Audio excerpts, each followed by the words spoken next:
Hello, many thanks for joining Aso Briefing today. I am Princess Sobra Usman.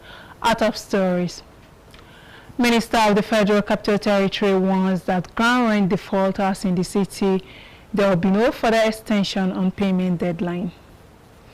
Deputy Speaker Benjamin Kalu announced that 36 state governors will receive detailed briefing on constitution review. A National Orientation Agency launches committee to integrate citizenship studies into universities. You're watching Aso Briefing. You can watch us live on DSTV channel 392, StarTimes TV channel 127, Free TV channel 507, and UHF band on channel 38. We now go ahead with details of all our stories. The Minister of the Federal Capital Territory, Barrister Nyesom Wike, has again warned that the ongoing enforcement for payment of ground rent and other statutory fees will end this week with no further extensions. Speaking during an inspection of major projects on the N2 and N5 corridors, the minister said the administration's aggressive infrastructure push is being funded strictly from the FCT's budget, insisting that residents must play their part by paying approved charges. I see the earthwork is ongoing, and the contractor have assured us that God willing, by the end of May next year, which is the first week of June, they will have completed that road, which is very key, connecting the central area to Wuse. Here we're in the final stage of the N5, which is being handled by Julius Berger.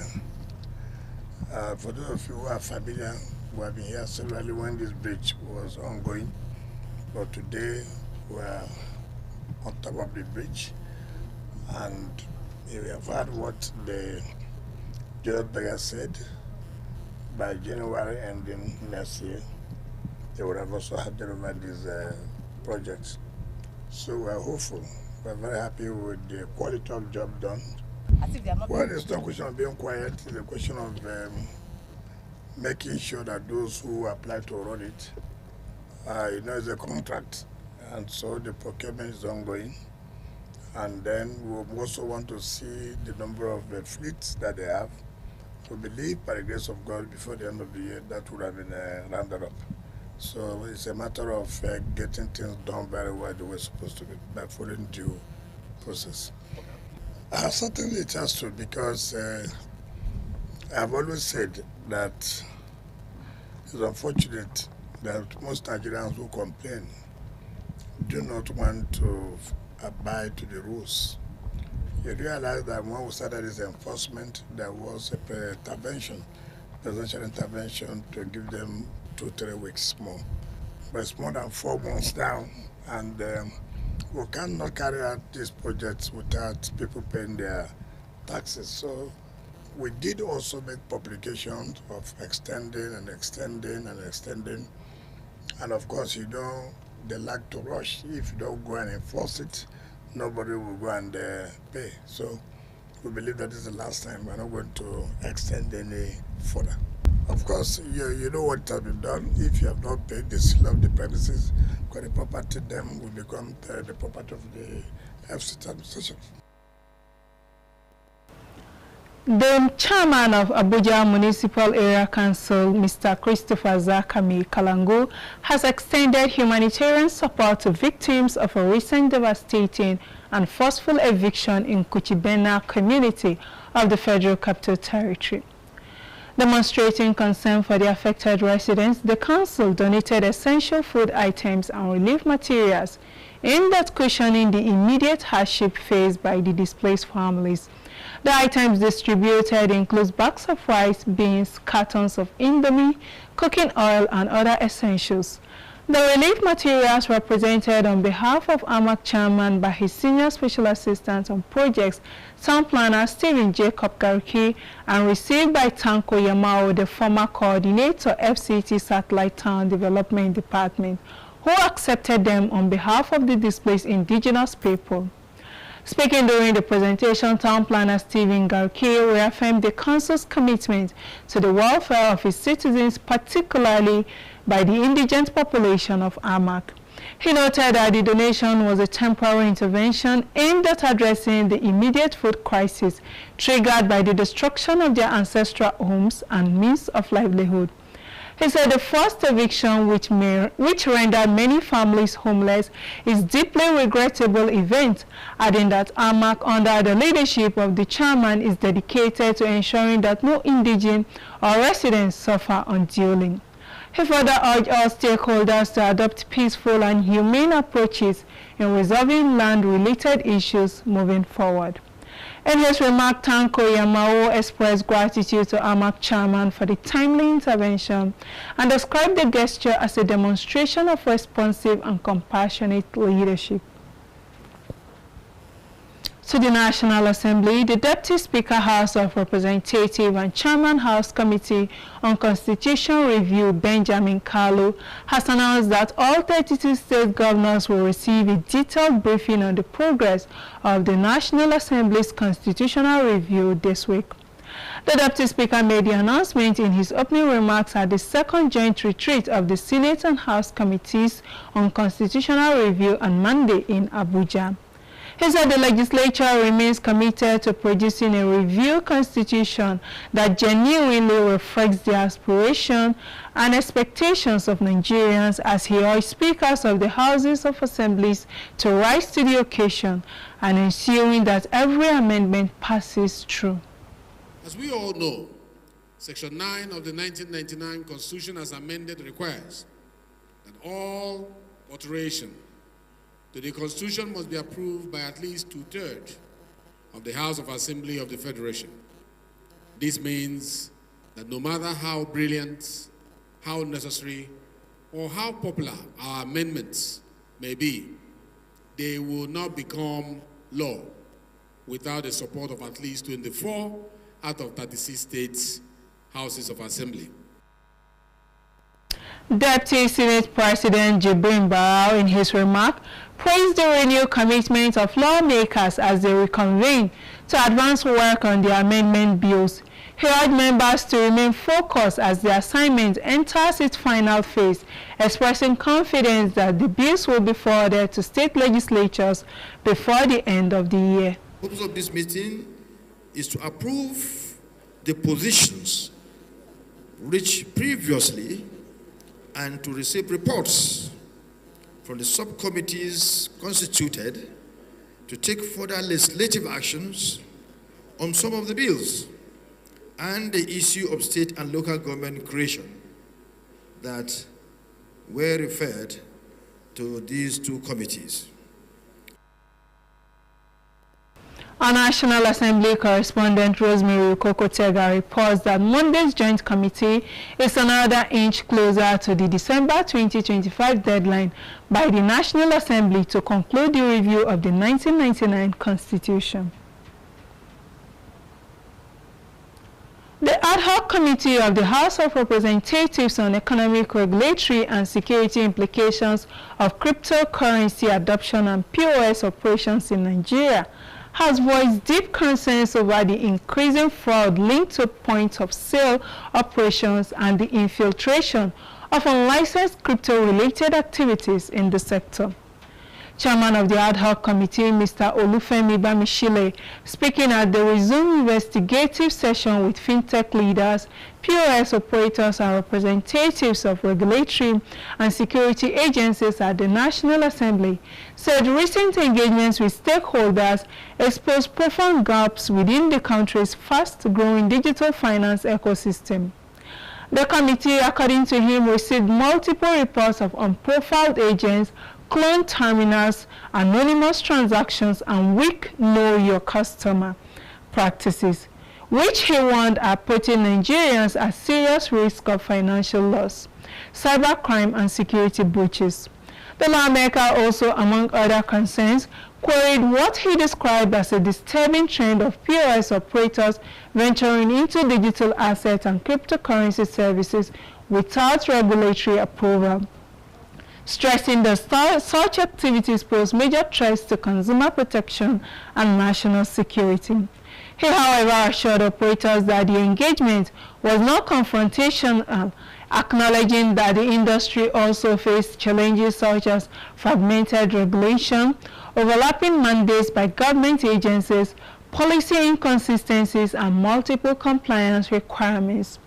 The national president of the Association of Digital Payment and POS Operators of Nigeria, ADPON, Mr. Paul Okafor, warned that the POS ecosystem in Nigeria has reached a critical emergency point, with fraud escalating to levels that now pose a direct threat to national security.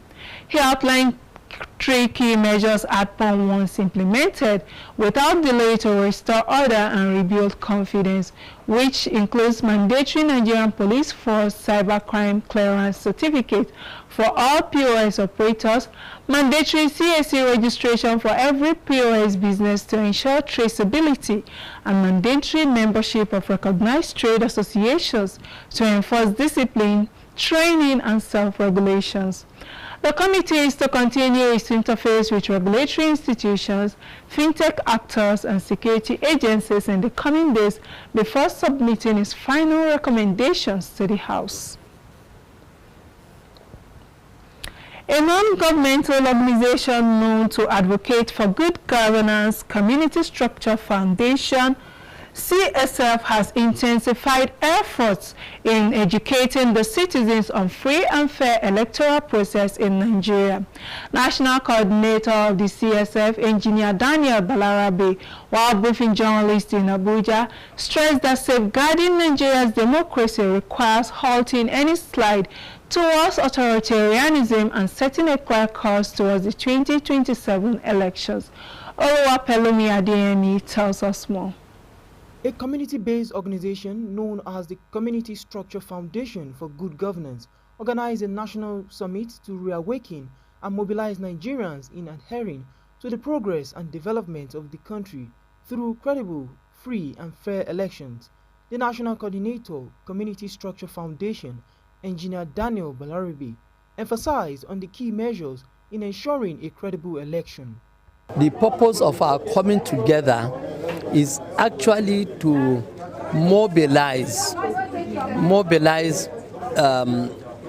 people who will serve as catalysts for the change in our electoral process. So it is our duty, this summit is to reawaken the consciousness of Nigerians towards selecting credible leaders through proper electoral process.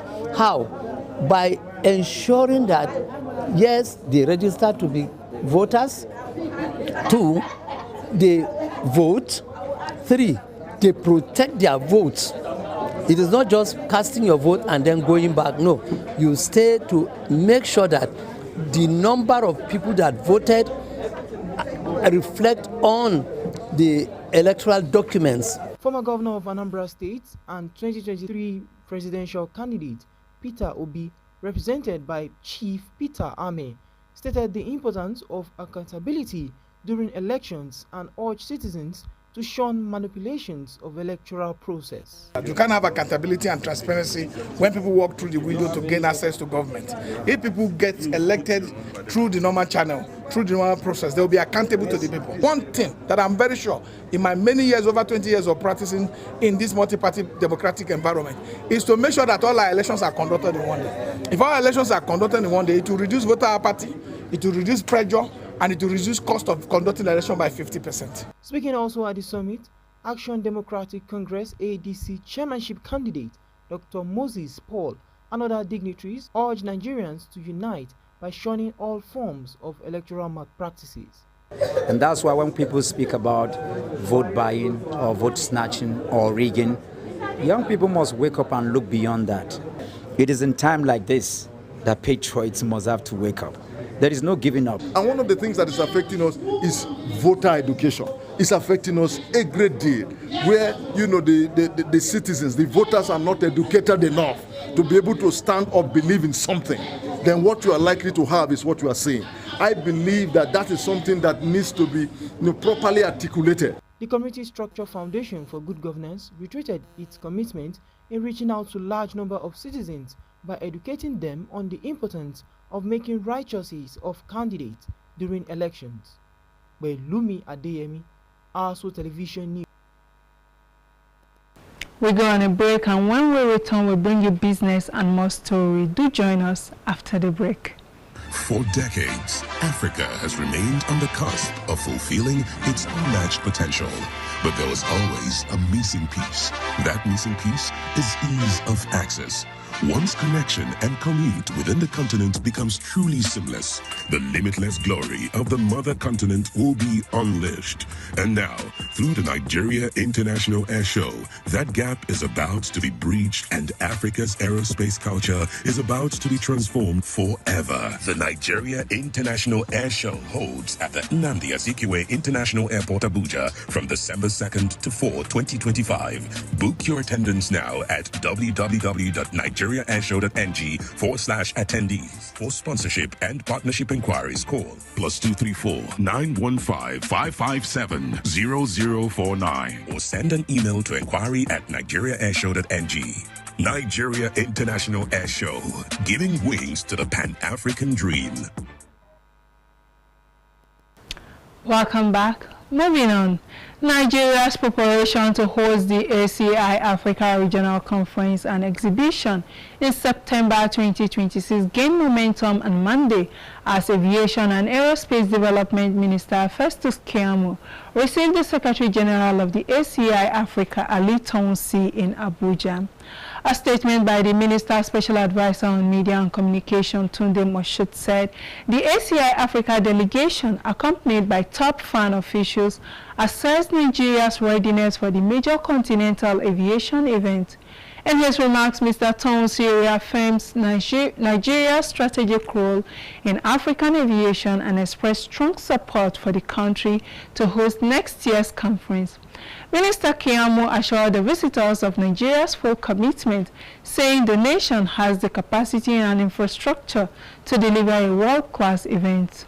On her part, FAN Managing Director Olubunmi Koko disclosed that preparations are well underway, including partnership talks with a 5-star hotel undergoing major upgrades ahead of the conference. The visit marks a key step in strengthening Nigeria's aviation diplomacy and reinforcing its leadership in the region. The National Orientation Agency has inaugurated a joint committee with National Universities Commission and Nigerian Media to incorporate citizen studies into university curricula. The committee, inaugurated by NOAA DG Malam Lanre Isa Onilu, will draft a curriculum for consideration and implementation. The DG emphasized that the Nigerian Identity Project, NIP, aims to restore Nigeria's original foundation, promoting shared responsibility and institutional transformation. The NIP's core component, the National Values Charter (NVC), outlines the Nigerian Promise and Citizens Code, defining expected values. Issa Onile stressed that these principles must be instilled in young Nigerians to nurture responsible citizens. Citizenship studies are already part of primary and secondary school curricula. The committee will collaborate with academic experts to develop a university curriculum, ensuring graduates embody Nigerian identity with honor and dignity. NUC representative Mrs. Florence Uju Onwaha praised NOAA's initiative, citing federal government council approval, assuring that the committee's effectiveness in nurturing responsible citizens, fostering national unity and strengthening democratic values. Anchor members have been urged to imbibe the core values of the National Youth Service Corps throughout the service year and beyond. The DG NYSC Brigadier General Olakunle Nafiu made the call while addressing the 2025 by C Corps members currently undergoing orientation course in Rivers State. He urged them to be patriotic and allow integrity, efficiency, transparency, commitment, and other good virtues to be their guiding principles. Emphasizing the need for team spirit, he also enjoined them to see themselves as one indivisible family. The DG commended the Corps members for obeying the clarion call to serve their fatherland, encouraged them to make positive contributions to national development. The NYC River State Coordinator, Mr. Moses Olege, presented the camp situation report to the DG, saying 2,586 corps members undergoing the orientation course had demonstrated high level of discipline, patriotism, and commitment. The 2025 Yoruba Cultural Day and Symposium in Abuja took a compelling turn as political leaders from Delta Central called for the revival of Urhobo influence in national affairs, stressing the urgent need for unity, self-upliftment, and strategic collaboration among the Urhobo people. Speaking with journalists, the senator representing Delta Central Senatorial District, Olorogun Ede Dafinone, represented by Barrister Adelabu Ejiogene, said the Urhobo nation must return to the values that once placed it at the forefront of national leadership in the economy, education, and public service. He lamented the decline in Urhobo presence across Nigeria's leadership spectrum, particularly in the armed forces where, according to him, Urhobo once produced several top-ranking generals. His message centered on unity, love, and the upliftment of Urhobo people, warning that internal division was responsible for years of retrogression. He urged Yoruba sons and daughters in position of authority to use their offices to uplift their people, stressing that small acts of support could grow into big guava tree. Also speaking, member representing Sapele Uvie Okwe Federal Constituency, Barrister Benedict Etanebebe, described the Abuja Urhobo Day as a strategic platform for national dialogue and collective achievement. He said gatherings such as the Cultural Day are essential for articulating and defending Urhobo interests in the Nigerian Federation. He encouraged more engagement, cohesion, and visibility among Urhobo stakeholders, emphasizing that the people must continue to project their capabilities and push for greater representation. The event, attended by prominent sons and daughters of Urhobo Nation, formed part of wider cause for political repositioning, cultural preservation, and renewed advocacy ahead of the 2027 political cycle.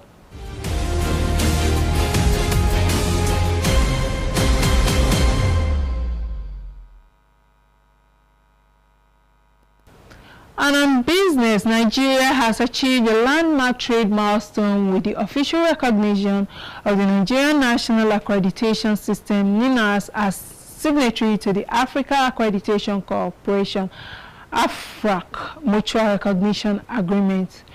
The National Quality Council, under presidency, is celebrating this achievement in Abuja at a high-level event, noted that this was made possible through strong support under the UK-Nigeria Standards Partnerships, Programs and Alliance with Opportunities created by the UK-Nigeria Enhanced Trade and Investment Partnerships.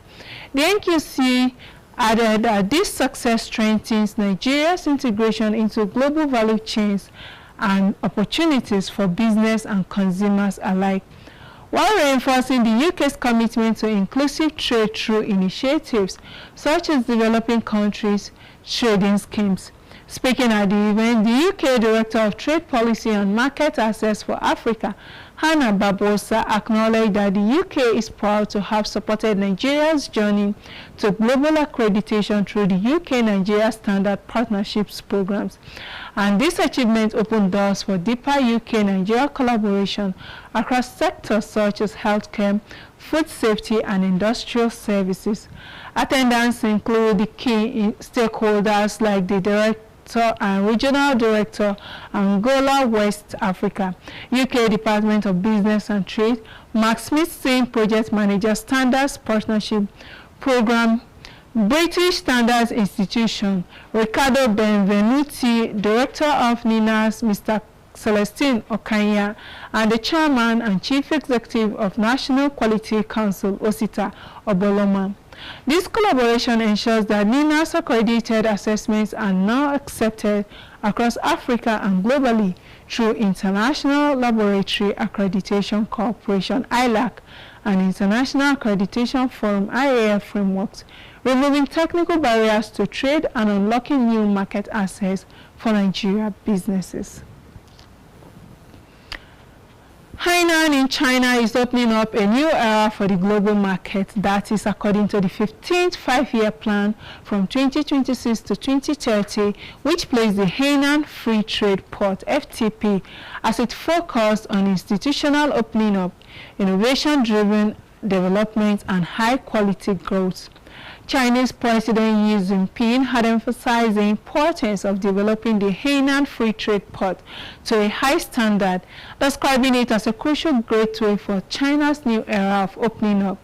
And as regards a briefing with Global South Media in Haikou to further harness FTP, authorities from the Ministry of Foreign Affairs and the Hainan government moved beyond policy documents to issue a direct invitation to investors, business leaders, and entrepreneurs from Africa, Asia, and Latin America.